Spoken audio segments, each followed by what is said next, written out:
Hey, Steve Mignani here with some really good junkyard news. If you're going to be anywhere near Sherman, Texas on March 24th and 25th, know that there's going to be an outdoor auction put on by duncansauctions.com of over 200 solid Texas parts vehicles. There's going to be Fords, GM, Mopar, lots of tractors, and even forklifts. These things all have to go. It's an online auction, but also an on-site auction. If you happen to be in Sherman, Texas, you can go and bid in person or again, online, but all 200 vehicles have to go. Don't let them get crushed. To learn more about this auction, which happens on March 24th and 25th of 2023, check it out on duncansauctions.com. And keep in mind, if you're seeing this after March 24th or 25th, 2003, the auction's over with. But before then, make sure you check it out and save some of these cars. Don't let them go to the crusher. Hey, Steve Mignani here doing the junkyard crawl at Bernardston Auto Wrecking in Bernardston, Massachusetts, in a winter wonderland. Like, I wonder what the hell I'm doing here today. But you know what? The show must go on. So let's talk about this 1966 Buick Riviera. Now, we know that the Riviera came back in '62 as the LaSalle 2 initially, but of course it became Buick Riviera. But Cadillac initially wanted that as their own, but it didn't work out that way. So 62-3, the Riviera came back. But this is the first year for the second generation. Now these are similar to the original versions, but it's actually quite a bit different. A whole different body, longer wheelbase, 119 inches here versus 117 for the clamshell 63, 4, and 5 Riviera that preceded this. But sales on these things were good. The first year, these went 43,348 units versus about 34,000 for the 65. So sales were strong despite the restyle, or maybe because of the restyle. Now, one thing about the Riviera in 65 onward is the hideaway headlights. We can see here that Buick did it very differently. You can see on the face of this 66, the long hood goes up, and we can see that in retracted position, the headlights are kind of ugly, but here they are. They're up like that, and the metal grille doesn't move, but rather the headlights come down to cover the grille. Now, check this out, the original T3 bulb right there. These are made by GM's, the guide division, tilt down and out 3 degrees, but these bulbs never wear out, and here they are, perhaps the originals. Now, here's a picture here of the 66 Riviera with the headlights in the down position. And you can see right there, introducing the tuned car, 1966 Buick. And inside we have all the Buick lineup. And here's the, look at this thing, Master Tester, that green engine right there. That's interesting. Testing the testers. So all this reference to the fact that Buick tuned their cars from top to bottom. And here's the big Riviera GS right here. And on the left we see Riviera lights off and on, above, below. And on the right we see the optional console, no 4 speeds, no manual transmissions. Rivieras were strictly automatics. Again, personal luxury on a grand scale. Riviera bench seat, standard. Buckets were optional. We see them to the right. And at the bottom we see here, we regret to destroy again the old theory that the great road machines always come from Europe. But this one comes from exotic, faraway Flint, Michigan, home of Buick, home of the tuned car. And it's kind of a neat little piece right here, just talking about the new Riviera and the other models as well. But this is 1966, so the final year for the Nailhead V8. Well, that's basically what we're looking at right here. We can see the rocker arms here go to valves that are vertically oriented. They go straight up and down, which is really weird. Most engines, they go on an angle. But again, the Nailhead came along in 53 and ran through 66. And a pretty decent engine, known for torque, not so much for high RPMs, but notice how the intake manifold flanges are flat right here. The manifold sits on top of that. There's a stamped tin valley cover. The lifters are inside, and of course, hydraulic cam on this. This one does have air conditioning. You can see the remnants of that unit right there. And here on the right, the single pot master cylinder in its final appearance for 1966. This one does have power steering. They all did. That was standard equipment. And as we make our way around, let's continue checking this out.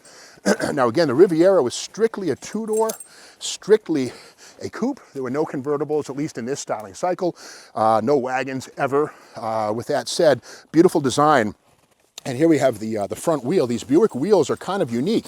We can see that they have sort of a lot of dish to them right there. And basically what that does is allow Buick to have a very deep hubcap, sort of like Cadillac had. Behind this will be an iron brake drum, big 12-inch drum. And then we get around to the side here, and we can see, again, the Buick two-door hardtop styling. The windows go down, the sun comes in, and it's all good. But here at the back, something new for 1966 was this vent. We see right here. These are vents in what you might call the Dutchman panel.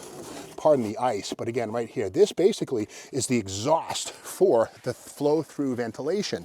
For 1965, Riviera had a traditional vent window right here, the pop-out type. Well, to 66 onward, they went with flow-through ventilation, which means with the windows up, you could open a valve, air would come in through the cowl, make its way through the car under pressure, and then be exhausted through those vents. Now, something that's kind of weird is that the Buick Riviera shared its E-body platform with the old Toronado.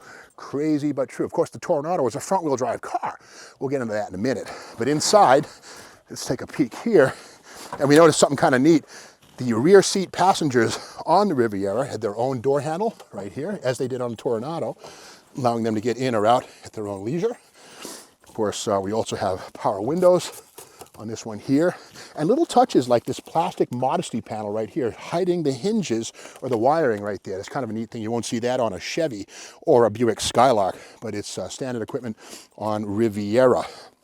Let's go inside this thing. Oh, before we do that, yeah, it's just kind of cool. Car Life magazine right here.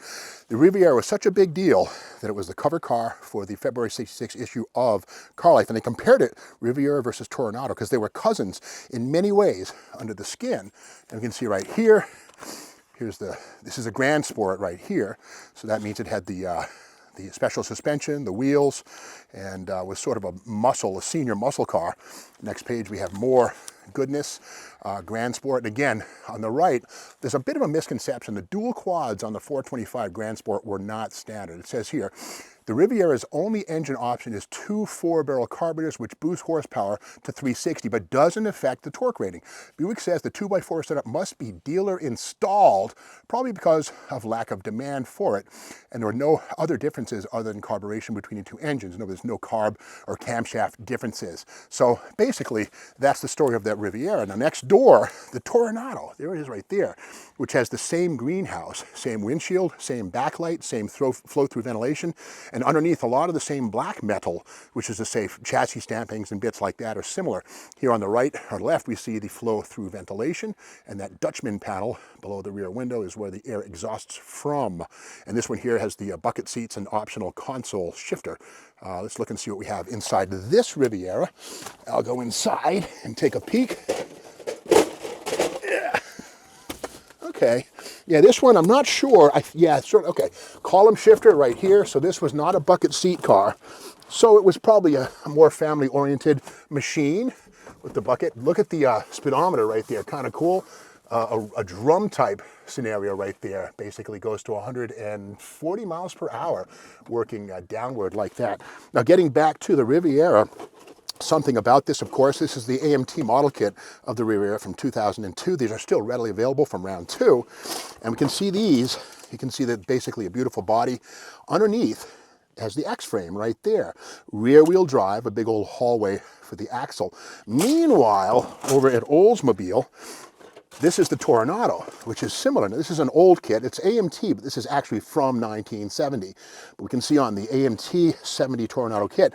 And I bring these models out because they're great teaching aids, crazy but true. From the side, we can see that the Toronado and the Eldorado are similar, but not the same. So basically, we can see right there, there they have it like that.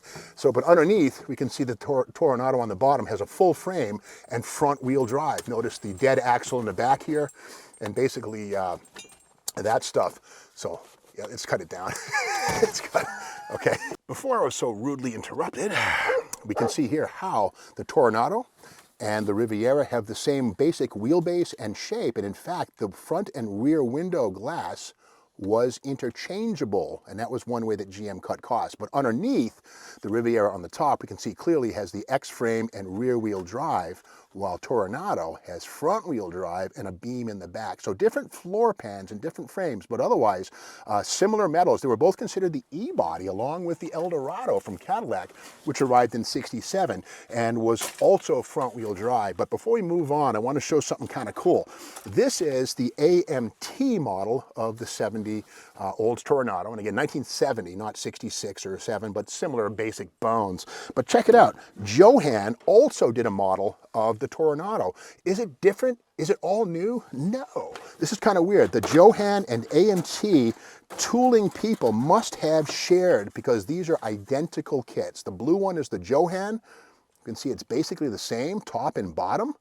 And even the chrome tree is pretty much the same. So it's interesting to see how, I won't call it industrial espionage, it was actually sharing between Johan, which was a smaller manufacturer, and AMT, both of them kind of holding hands and trading and sharing tooling. This is not the first time. In fact, certain Cadillac models, the AMX, the Javelin, those kits all were also made by Johan and AMT at the same time. Kind of weird.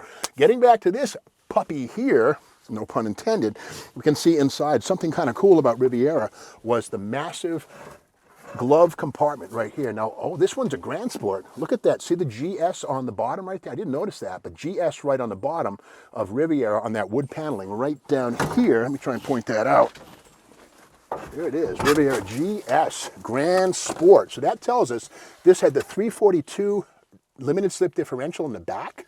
That Grand Sport bit right there, kind of cool, and potentially dual quads, but again, that was a dealer installed thing according to the catalog, who can really say. But this glove compartment right here, this massive thing right here with this huge built-in sort of almost a dust bin, kind of cool. But again, the Riviera was a beautiful car, and again, 1966, first year for this styling cycle. So that's the story of GM's second iteration, or Buick's second iteration of the Riviera, which again was initially considered to be the LaSalle 2. Cadillac wanted to have the Riviera in their lineup, but decided against it, and Buick took it up as the Riviera in 1963, and a legend was born. But again, second-gen Riviera right here in 1966, first year for it. Big back seat area. You can see here the pass-through to the trunk, but a huge hump here for the rear axle. And again, this would have had the 342 limited slip differential as a Grand Sport. So the more you look, the more you see. Now, if you like this video, be sure to subscribe to the Steve Mag's YouTube channel and tell your friends about this, share it, and be sure to ring the bell so you know when the next video comes out, which is tomorrow morning.